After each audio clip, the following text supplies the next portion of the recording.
senhores conselheiros presidentes, senhor procurador, doutor Matheus, senhoras secretárias, advogados aqui presentes, doutora Ana Carolina e doutor Bruno Paiva, quem já deseja boas-vindas a essa sessão de julgamento. Eu solicito, para o início propriamente dos trabalhos, a secretária Ana Paula, que averigue a existência de quórum regimental para fins de instalação da presente sessão, identificando todos que compõem este conselho. Bom dia a todos. Para a realização da 22ª sessão ordinária virtual, realizada por videoconferência da Câmara Superior de Julgamento do Conselho de Recursos Tributários, aos 6 dias do mês de agosto de 2021, estão presentes doutora Francisca Marta de Souza, presidente da Câmara Superior, primeiro vice-presidente, doutor Manuel Marcelo Augusto Marques Neto, segundo vice-presidente, doutor Francisco José de Oliveira Silva. Estão presentes os conselheiros presidentes Francisco Wellington Ávila Pereira e José Augusto Teixeira. Presente o representante da douta Procuradoria-Geral do Estado, doutor Matheus Viana Neto. Estão presentes os conselheiros Mônica Maria Castelo, Lúcio Flávio Alves, José Willame Falcão de Souza, Leilson Oliveira Cunha, Tereza Helena Carvalho Rebouças Porto, Felipe Augusto Araújo Muniz, Ricardo Valente Filho, Felipe Pinho da Costa Leitão e Robério Fontinelli de Carvalho. Presente secretariando os trabalhos da Câmara Superior, eu, Ana Paula Figueiredo Porto. Estão presentes os representantes legais da empresa AR Distribuidora de Produtos Alimentícios Limitada, doutor Bruno Paiva. E para representar a Ford Motor Company Brasil Limitada, doutora Ana Carolina de Oliveira Martins. É só, presidente. Verificado o quórum regimental, dou então por aberta a presente sessão, registrando que eu, Francisca Marta de Souza, investida na função de presidente do Conselho de Recursos Tributários do Estado do Ceará, do CONAT, conduzirei na forma regimental esta sessão de julgamento da Câmara Superior por videoconferência. Registrando ainda que as sessões de julgamento não presencial por meio de videoconferência encontram amparo legal nas portarias 145/2017, Regimento Interno do Conselho de Recursos Tributários, e 140/2021. A modalidade, então implementada, resguarda todas as garantias constitucionais das partes no âmbito do processo administrativo tributário. Ainda de mencionar que, nesta sessão, julgaremos processo com interposição do denominado recurso extraordinário, de que trata o artigo 103.2 da Lei 15.614/2014, que ancora-se nos casos de divergência entre a resolução recorrida e outras da mesma Câmara, de câmaras diversas, ou mesmo da Câmara Superior, quando tiverem apreciado matérias semelhantes. Já iniciando os trabalhos, eu indago a secretária se, dentre as resoluções disponibilizadas aos conselheiros para apreciação, se foi recepcionada alguma sugestão de retificação de alteração na mesma, assim como situação similar no tocante à ata, na sessão anterior. Senhora presidente, não recebemos nenhuma resolução para homologação nesta data. E, relativamente à ata que foi disponibilizada no WebDrive para os conselheiros, há uma retificação apresentada pelo conselheiro Willame e também pela presidência, no tocante à manifestação da Procuradoria, que foi pela cobrança do imposto, mas com a manutenção da multa conforme a decisão recorrida. Foi já feita a correção, só essa alteração, presidente. Isso mesmo. Então, damos por aprovadas, né? Vamos aqui continuar a nossa sessão, anunciando o julgamento dos processos pautados. Primeiro processo da pauta, processo de recurso extraordinário 777/2017, auto de infração 2016-26054, recorrente a R Distribuidora de Produtos Alimentícios, recorrido Estado do Ceará. A decisão que iremos apreciar aqui foi um julgado da primeira Câmara, corporificada na Resolução 65/2020, que ali pugnou pela parcial procedência. A paradigma é a corporificada na Resolução 98/2020, que ali decidiu pela improcedência, uma decisão da primeira Câmara. Conosco o doutor Bruno Paiva, para a sustentação oral do recurso interposto, a quem renova as boas-vindas. E o conselheiro relator, doutor Leilson Oliveira Cunha, a quem já passo a palavra para o seu relato. Senhora presidente, renovo meus votos de bom dia a todos e, de pronto, já passo a leitura do relatório, presente processo. Ele tem como acusação fiscal a não escrituração no livro de entrada da FD, de documento fiscal. O valor total dos documentos não escriturados se cinge no montante de R$ 128.091,65, onde se foi imposta a multa de R$ 15.370,97, tendo como dispositivo infringidos os artigos 269, 276A, 276G do decreto 24569. E a penalidade incerta no artigo 103, 3G da Lei 2.670/96, no período da infração, mês de setembro de 2013. E o agente do fisco conseguiu, nas informações complementares, que no curso da ação fiscal, analisando os dados da FD da empresa, em confronto com as notas fiscais eletrônicas destinadas, detectou a aquisição de mercadorias em operação interestadual referente à nota fiscal 30.000, emitida por Mondelez Brasil Limitada, em 24 de setembro de 2013, não informada na FD, e, portanto, não registrada no livro fiscal próprio do SPED. Valor de R$ 128.091,65. Então, vejamos que essa acusação fiscal é pertinente somente à não escrituração de uma nota fiscal 30.000. E é ela que vai trazer os maiores debates aqui nessa Câmara.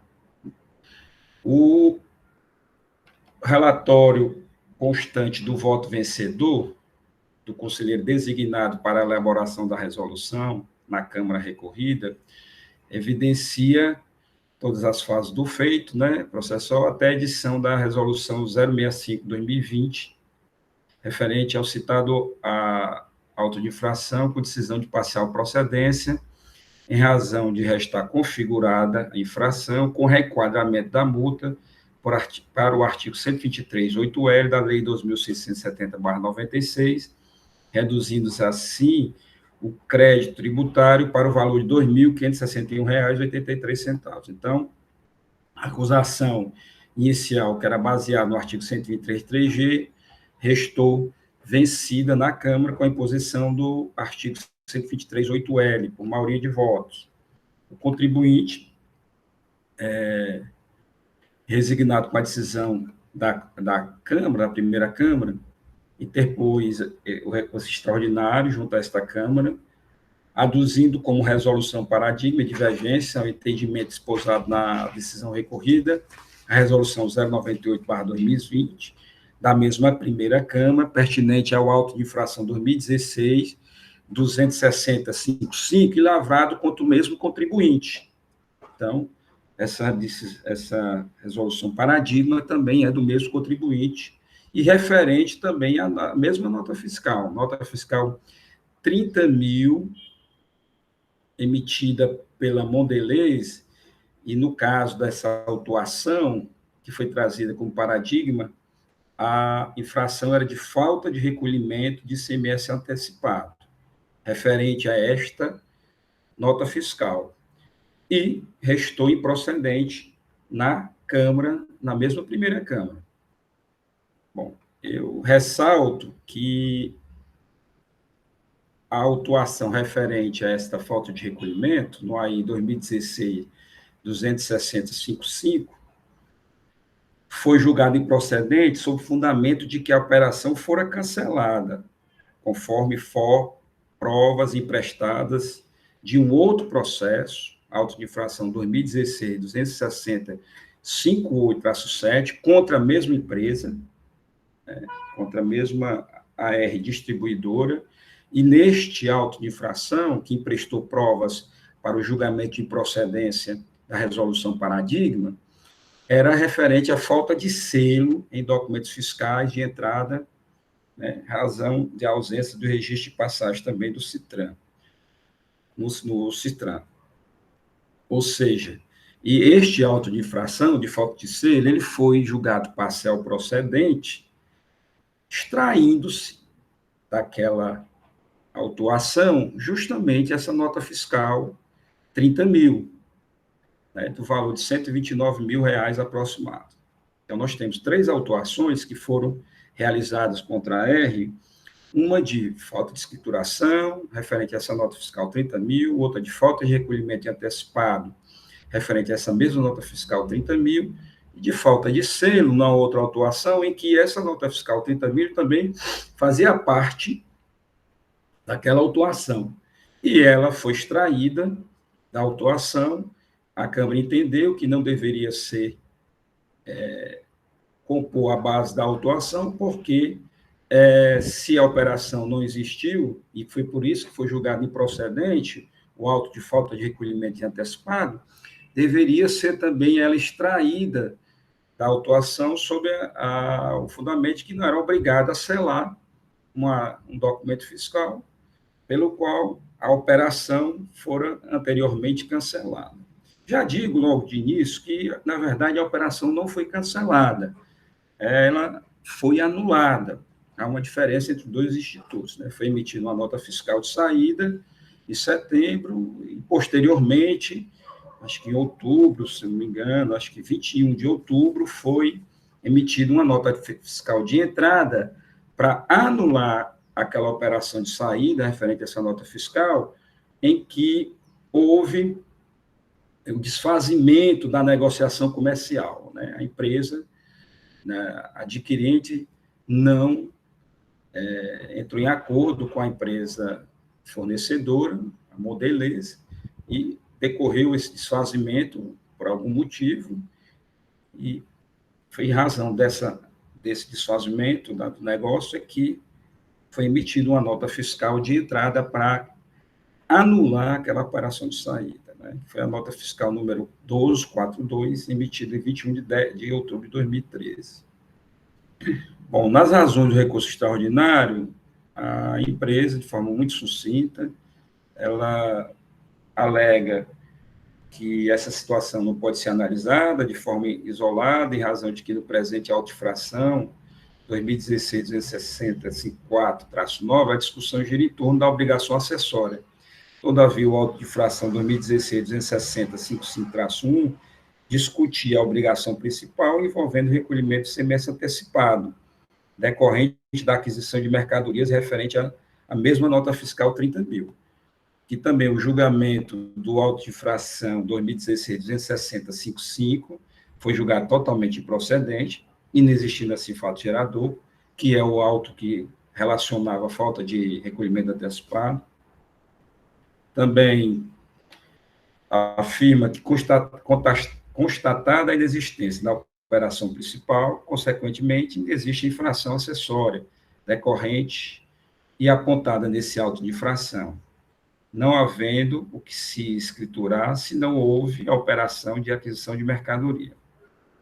Também ressalta que no auto de infração 2016-260-58-7, que é o da falta de selo, restou decidido que a empresa não deveria ser penalizada pela autuação de não selagem referente à nota fiscal 30 mil, em razão da mesma não ter recebido a mercadoria. Bom, e também alega que não houve a circulação da mercadoria. No exame de admissibilidade, a senhora presidente, mediante despacho, descortinando o nexo de identidade entre a resolução recorrida e a resolução tida como paradigma, aduziu existir o referido nexo entre as mesmas, referente ao Instituto da decadência, não, da decadência não, da existência ou não da referida operação referente à nota fiscal 30 mil, destinada à empresa autuada, ou seja, da validade jurídica ou não dessa operação. Presidente, em apertada síntese, o que importa é o relatório. conselheiro Leilson, me permita, só fazendo um adendo aqui, é que realmente a dissidência que existente era na situação, não existindo a obrigação principal aqui, né, se faria sentido essa obrigação acessória da escrituração. Porque eu me Em razão da permito, validade jurídica ou não exatamente. da nota fiscal 30 mil. Só isso, ok. Obrigada aí. E na forma regimental, passo agora a palavra ao nosso procurador, doutor Matheus Viana.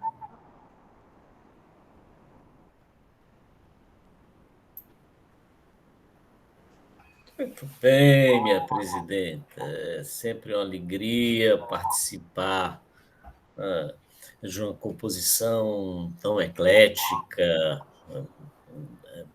que torna a participação bem mais intensa, devo dizer assim.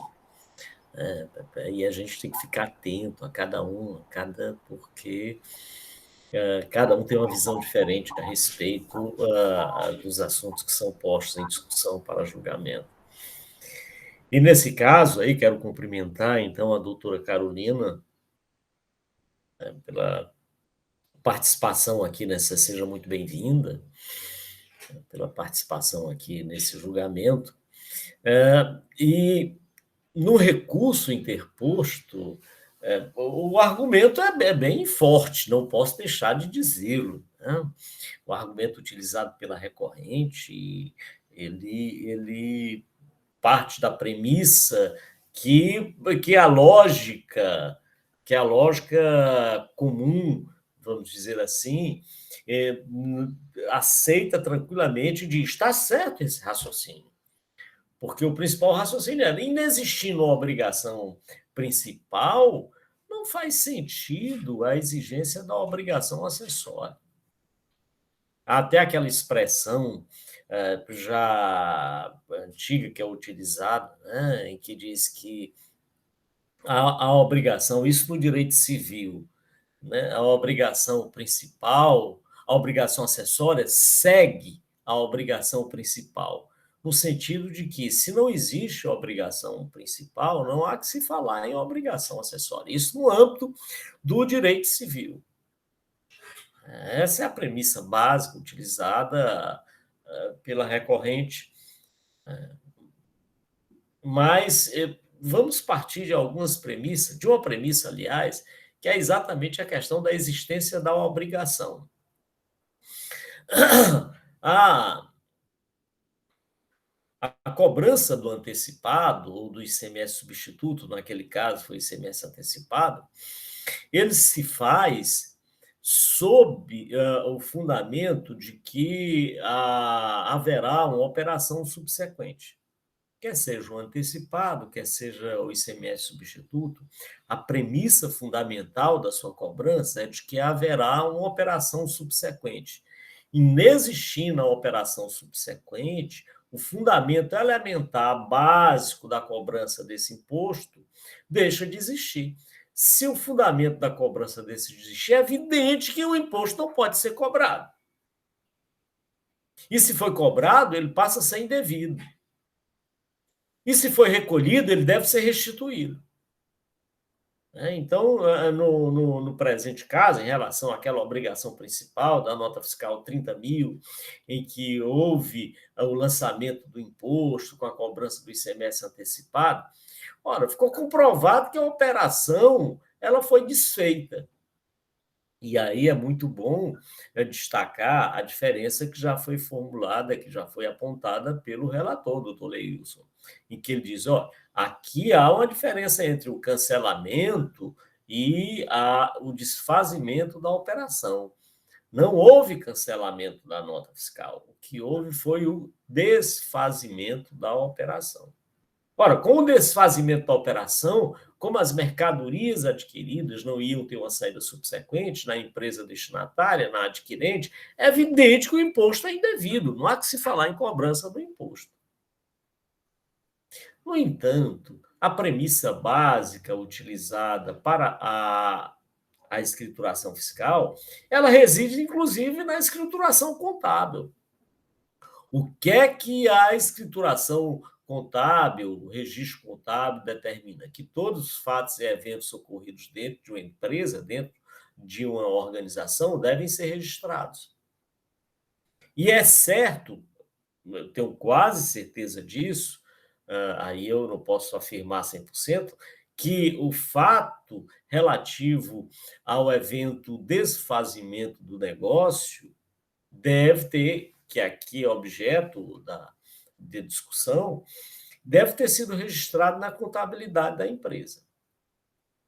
A contabilidade, a legislação contábil exige que esse evento de aquisição e desfazimento do negócio tenha sido registrado. Isso na contabilidade. Ora, no caso da exigência da escrituração fiscal, seguindo esse mesmo raciocínio que é utilizado na contabilidade, é de que todos os eventos devem ser registrados, é que o agente fiscal, ao constatar que a operação havia se realizado, ainda que tenha sido desfeita posteriormente com a emissão de nota fiscal de entrada, etc. Tal, mas esse evento deve ser registrado. Foi esse o raciocínio desenvolvido pelo agente fiscal. E ele está certo em fazer essa exigência, porque esse evento ele tem que ser registrado, tem que ser dado conhecimento.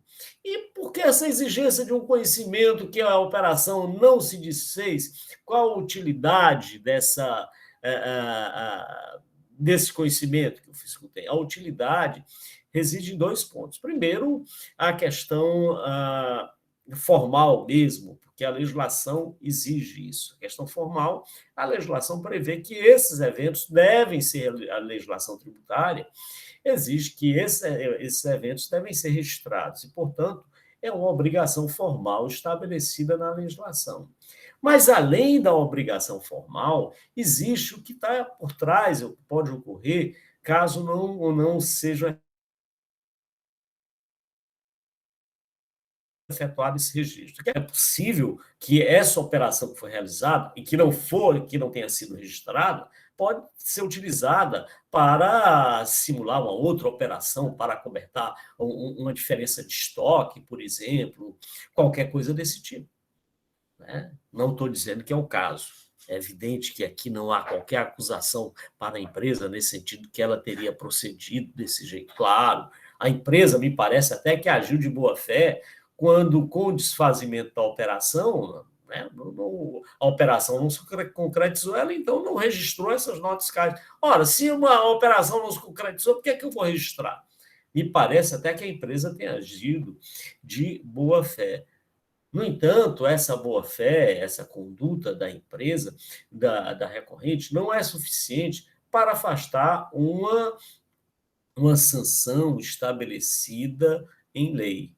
É por essa razão que a Procuradoria entende que, no presente caso, o acessório não segue o principal. O acessório, no caso da obrigação tributária, eles são dissociados, eles são, para fins de exigência, eles são autônomos. E aí costuma-se até dizer, mesmo naquelas operações que são isentas, que são imunes, que não são tributadas, existe o cumprimento da obrigação tributária. E por que isso? Porque essa exigência não é só para fins de controle do imposto, ela se destina também a controle da atividade econômica, se destina a controle de outras circunstâncias ou de outros elementos que não exclusivamente a questão tributária. Por tais razões, minha presidenta, doutora Ana Carolina, que a Procuradoria entende que o recurso, apesar de muito bem feito, deve ser improvido. É nesse sentido que a Procuradoria se manifesta. É isso, senhora presidente. Ouvimos a manifestação do Procurador do Estado e passa a palavra aqui ao doutor Bruno Paiva, advogado da empresa recorrente. Bom dia a todos, bom dia, presidenta, bom dia, doutor Leilson, nobre relator, bom dia, demais jogadores, doutor Matheus, tudo bem? meu professor, sempre é um prazer ouvi-lo, tá, doutor? Doutores, realmente o relatório foi bastante preciso, não tem por que eu me alongar aqui, mesmo porque se trata de uma demanda relativamente simples, tá? E de fácil compreensão, né? O que acontece? O presente caso se trata de descumprimento de obrigação acessória. E aí, com a devida vênia, as palavras do Dr. Matheus, só para deixar claro, ainda existiu a operação, não houve a circulação da mercadoria, tá? Inclusive, se você buscar o histórico dessa nota fiscal eletrônica, você vai ver que ela não está vinculada a qualquer conhecimento de transporte, certo? Então, assim, além da questão que envolve a obrigação acessória, né, guardar relação com a obrigação principal, né, tem essa questão que envolve o próprio fato gerador do ICMS. Não houve a tradição.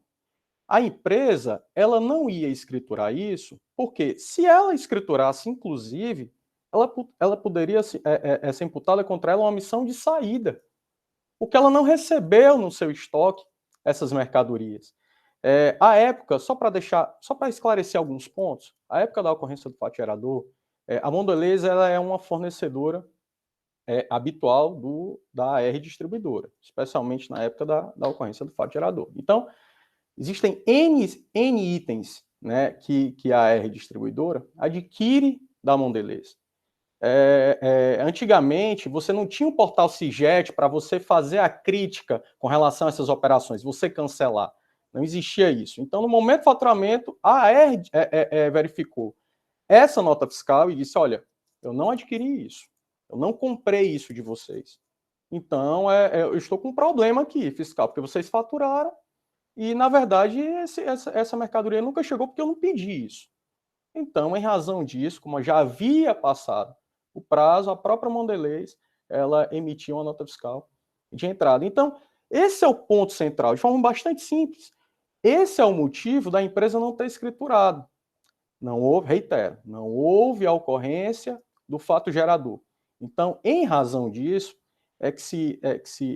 isso, inclusive, foi suscitado nesses outros autos de infração, foi colacionado toda a documentação comprobatória, né?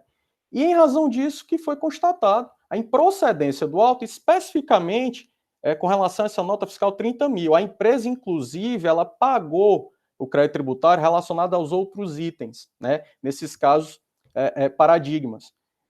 E aí a impugnação diz respeito a especificamente essa nota, porque não houve aí a operação, não houve a circulação. Então, só para esclarecer esses pontos, né, se faz necessária a minha intervenção, justamente para indicar o porquê da não escrituração, tá? Inclusive, reitero, havendo essa escrituração, a empresa poderia, inclusive, se sujeitar a outro tipo de penalidade. E aí eu falo omissão de saída. Então, de forma bastante simples, é isso que eu queria destacar, esclarecer esses pontos. Me coloco à disposição, inclusive, né, para, se havendo uma ou outra dúvida.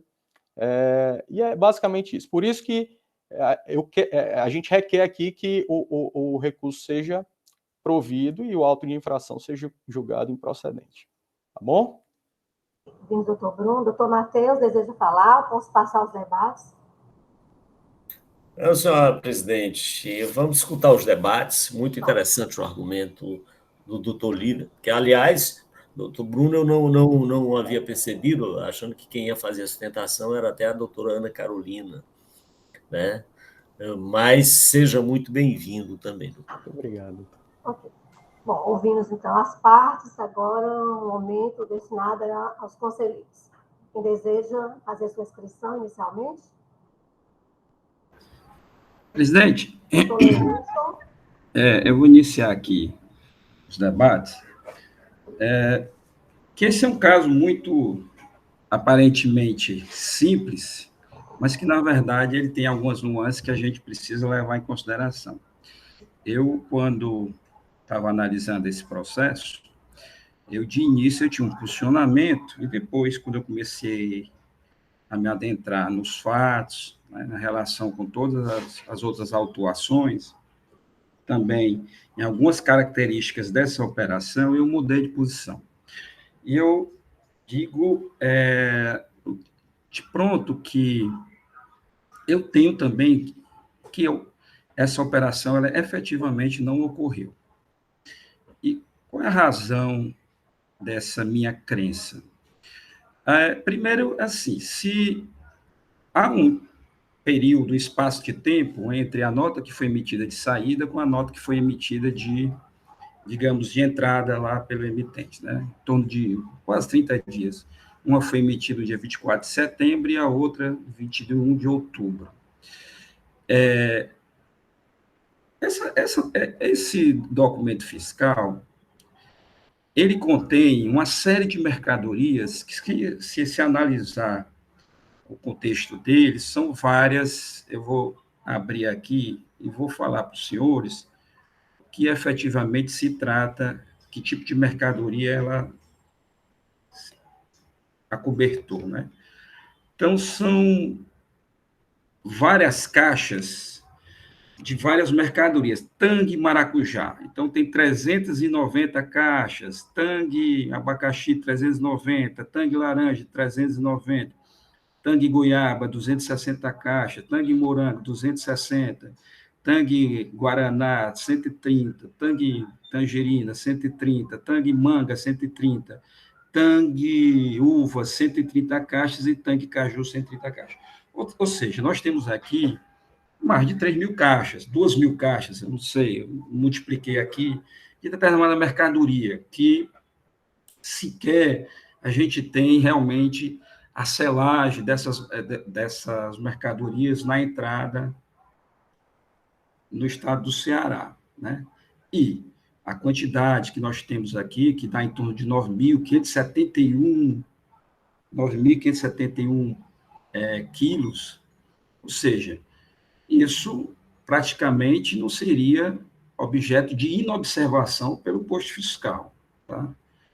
Se realmente ela tivesse sido objeto de uma operação, com certeza esse é o tipo de carga que seria objeto de, no mínimo, não diria que se fosse objeto de uma fiscalização do posto, mas no mínimo objeto de selagem, posto de informação do CITRAN, posto pararia essa mercadoria e verificaria, né? Não passaria pelo posto fiscal sem ter uma observação das autoridades fiscais daquele posto. Esse é o primeiro aspecto que eu gosto de ressaltar. O segundo aspecto também é que, se houvesse, pelo prazo entre a emissão de um documento e outro, se houvesse tido uma devolução naquilo que expõe o artigo 672, a empresa autuada teria dado entrada dessas mercadorias, teria se creditado desse imposto, em torno de R$ 15.370, a empresa não ia abrir mão disso, é um valor expressivo, e aí, ao verificar que essas mercadorias não estavam de acordo com o pedido, a mercadoria vem com prazo de validade já perto de se vencer, ou seja, qualquer um elemento que pudesse desfazer o negócio mercantil, a empresa devolveria esta mercadoria, emitiria uma nota fiscal de devolução, se debitaria do mesmo valor do imposto, né, para cancelar aquele crédito fiscal. Mas aqui estamos discutindo justamente a não escrituração na entrada dessa mercadoria, ou seja, essa nota não adentrou, a mercadoria não adentrou na empresa, por isso que ela não foi suscetível de escrituração com o crédito fiscal, nem a posterior devolução com o débito fiscal. Esse também é um segundo aspecto que também me chama a atenção. O terceiro aspecto é que, se houvesse tido a não recepção da mercadoria, não estou falando de devolução, estou falando da não recepção da mercadoria. A mercadoria veio, o caminhão veio, trouxe a mercadoria para a empresa, e aí, na hora lá, o conferencista, o estoquista, ao verificar, fazer o batimento das mercadorias com o documento fiscal de entrada, verificou algum problema, ou a quantidade não é aquilo que estava acordada, ou teve veio danificado, alguma coisa, etc., e aí não receberam a mercadoria. Nesse caso de não recepção, a mercadoria volta com a mesma nota fiscal que veio. Ela volta com essa nota fiscal, é acobertada o trânsito dessa nota fiscal com acobertado o trânsito dessas mercadorias com a mesma nota fiscal que foi emitida lá pelo fornecedor. Tá? Então, assim, se isso ocorreu, ela não passou de novo no posto fiscal. É muito complicado, uma carga dessa, né, expressiva, 9 toneladas, são 9.751 quilos, ou seja, 9 toneladas. E aí não passa, voltando pelo posto fiscal, e também não foi objeto, também não bate na minha cabeça. E o quarto aspecto, também, que eu gostaria de acrescentar, é que, efetivamente, não há nenhum conhecimento de transporte realmente vinculado com essa mercadoria, com esse documento fiscal. Então, quando eu somo todos esses indícios, me deu a crença de que essa mercadoria, essa operação efetivamente não existiu. Chegando à conclusão lá da Câmara, quando ele julgou o auto de infração, da falta de recolhimento antecipado. Não sei qual foi o fundamento, porque realmente eu não analisei, não estava filmado para a gente assistir o vídeo da Câmara para saber qual foi o fundamento deles terem achado que essa operação efetivamente não ocorreu, daí julgar improcedente aquela autuação da falta de recolhimento antecipado. Mas aí, quando eu somo essas minhas análises, né, que se tornam indícios, com a decisão proferida pela Câmara no auto de falta de recolhimento, depois com a decisão em que a Câmara também retira da autuação de falta de selo a desobrigação, digamos assim, de a empresa ter selado esse documento fiscal dessa operação, aí, presidente, eu fecho com o sentido de que efetivamente essa operação não ocorreu. Eu acho que estaria, compreendo as colocações feitas pela Procuradoria, mas eu entendo que nós temos elementos, quando se soma essa quantidade de indícios com o que foi decidido pela Câmara em outras autuações, de intuirmos, compreendermos de que efetivamente essa operação não ocorreu. Se essa operação não ocorreu, não resta obrigação, a meu ver, da empresa ter escriturado essa nota fiscal de entrada. Tá? É uma situação sui generis, porque a emissão da nota fiscal para anular aquela operação anterior, ela se deu num espaço temporal muito dilatado, que geralmente, quando ocorre esse tipo de desfazimento da operação, anulação da operação, para além das 24 horas que se exigem para o cancelamento, são 24 horas, e a mercadoria não deva ter saído da empresa, para além dessas 24 horas, houve realmente assim, um espaço temporal muito grande, diria, para se fazer a emissão dessa nota fiscal de entrada, para anular essa operação. Tá? Mas o fato dessa emissão ter sido no prazo dilatado, a meu ver, isso não faz com que tenhamos a compreensão de que essa operação tenha ocorrido, por todos esses indícios que eu trouxe aqui para a apreciação dos colegas. Então, presidente, essa era a minha colocação e já descortinei a minha compreensão sobre essa autuação. Ok, doutor Leilson. Passo a palavra ao doutor Lúcio. Senhor presidente, bom dia, doutor procurador, doutor Matheus, doutor Bruno, doutora Ana Carolina, colegas conselheiros, conselheiras, Ana Paula. Presidente, o relator, doutor Luiz, foi muito precisão aí, né, de ser com toda a matéria, o que, assim, me chama bem a atenção, né, um ponto, questão do recurso extraordinário. Muitas vezes a gente discute aquela questão de não permitir questão de fática, né, que é a questão de direito, mas esse processo veio bem calhar com a questão do que a importância, né, do recurso extraordinário, né? E o que me chamou a atenção aqui, né, ouvindo aí bem o doutor Leilson, né, eu lembrei até do doutor Abílio, né, pelo conjunto da obra, né, você tira toda essa conclusão. Mas um ponto que me chamou aqui a atenção, do qual eu firmava o meu convencimento, é a questão da própria Câmara no processo referente à questão do selo, que tem a finalidade de controlar a entrada da mercadoria do Estado, excluir essa nota, né? Na hora que você, com a obrigação acessória, independente daquela questão tratada pelo doutor Matheus, da obrigação acessória principal, muito bem posta aí, mas a questão aqui é que o próprio auto de obrigação acessória, que era justamente, né, a falta do selo, né, tem a finalidade de controlar, e dentro daquelas operações tinha essa nota e foi excluída, né, ficaria assim um pouco um contrassenso, até o contraditório, você excluir a falta do selo, que a finalidade é essa, e depois manter a questão da operação. Eu também me inclino também que realmente não ocorreu, foi o fato gerador, né, bem colocado aí pelo doutor Luiz, essa diferenciação de cancelamento, né, anulação e devolução, né, mas no caso presente aqui, eu acho que pelas provas trazidas, tanto nesse processo como nos processos dos outros processos, né, que a Câmara chegou a essa conclusão de excluir o ICMS, né, da questão do selo, é no sentido realmente que o fato gerador não ocorreu. Então, presidente, eu me inclino também a acompanhar o relator. Algum outro conselheiro ainda deseja manifestar-se? Me parece que não. Doutor Matheus, deseja manifestar-se? Minha presidenta, as considerações que foram realizadas pelo doutor Leilson são muito interessantes.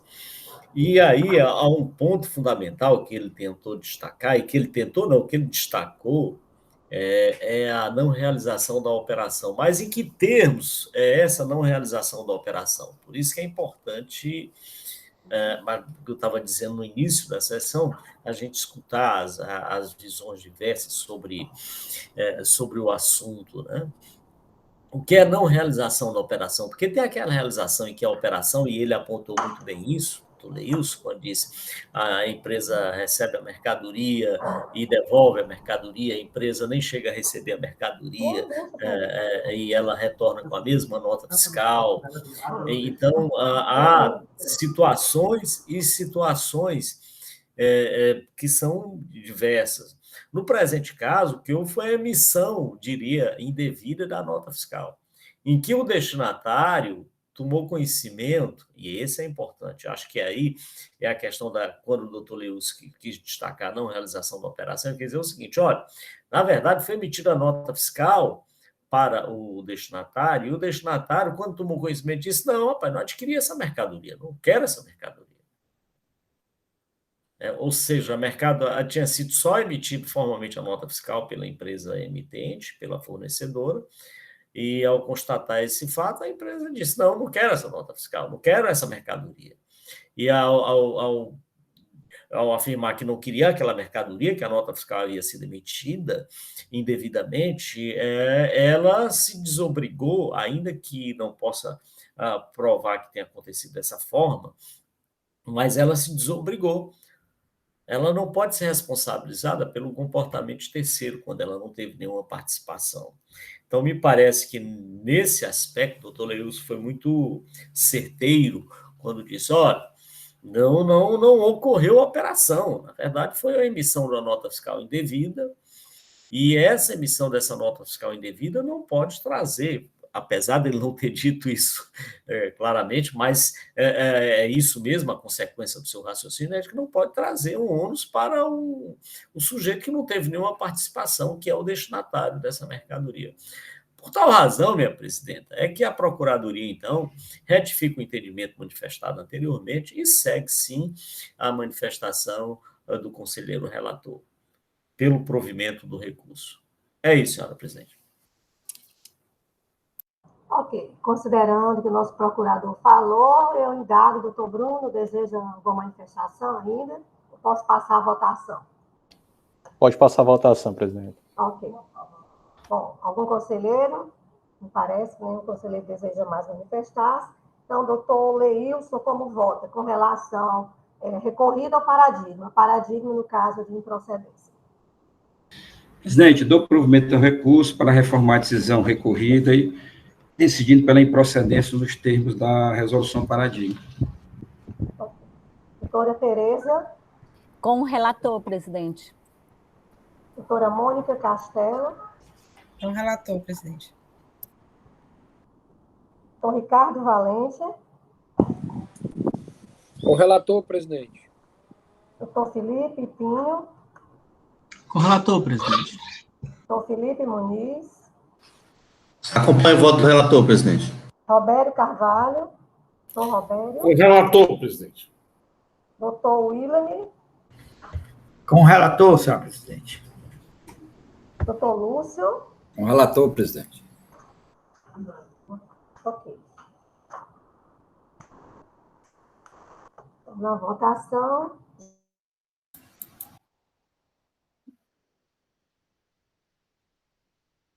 Já destacando que o recurso está ouvido no artigo 5º da Lei 15.614, vez que ali atendido os requisitos do artigo 106, do mesmo de forma legal, a Câmara Superior do Conselho de Recurso Tributário, deliberando sobre o recurso em questão, resolve dar-lhe provimento, no sentido de decidir pela reforma da decisão recorrida, que então decidiu pela improcedência do feito fiscal, nos termos do voto do conselheiro relator e conforme a manifestação oral do representante da douta PGE.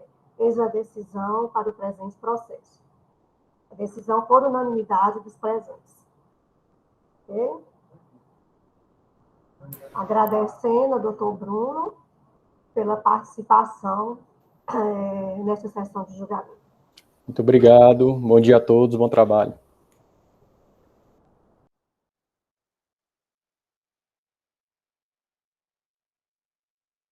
Sem áudio, presidente.